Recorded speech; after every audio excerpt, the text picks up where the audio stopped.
ലാലേട്ടന്റെ സിനിമ ആണോ നിനക്ക്? പോയാലോ? കൊച്ചുങ്ങൾ എന്തെങ്കിലും ആഗ്രഹം പറഞ്ഞാൽ അതങ്ങ് സാധിച്ചു കൊടുക്കണമെന്നില്ല നമ്മുടെ സിദ്ദിഖിക്ക പറഞ്ഞത്. 50 കിലോമീറ്റർ ഉണ്ട് ഇവിടുന്ന് ആംബിയൻസ് മാളിൽ, ഗുഡ്ഗാവിലാണേ അത്. അവിടെയാണ് നമ്മുടെ ദൃശ്യം 3 കളിക്കുന്നത്. അപ്പം എന്നാൽ പിന്നെ ലാലേട്ടനെ നമുക്ക് അവിടെ പോയി കാണാമെന്ന് വെച്ചു. അങ്ങനെ ഞങ്ങൾ ജാനിമോളെ കൊണ്ട് അതൊക്കെ അവിടെയൊക്കെ കറങ്ങടിച്ചു. ഇത് വലിയ മാളാണ്. അവിടെ ഇങ്ങനെ PVR സിനിമാറ്റിക് കണ്ടില്ലേ, അവിടെയാണ് ഞങ്ങൾ കാണാൻ പോയത്. അവിടെ ഇങ്ങനെ ചുറ്റിക്കറയും കണ്ടപ്പോൾ ഉണ്ടല്ലോ, പടം തുടങ്ങാൻ കുറച്ചൊരു സമയമുണ്ട്.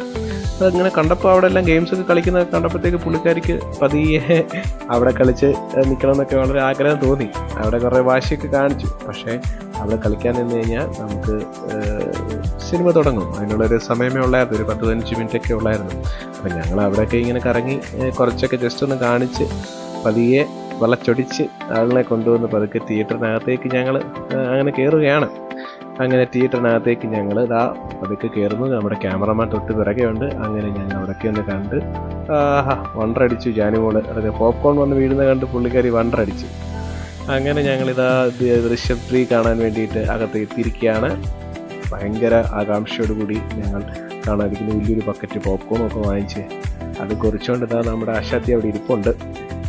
അപ്പോൾ ശരി, ഓക്കെ, ഞങ്ങൾ ദൃശ്യം 3 കാണട്ടെ. ബായ്.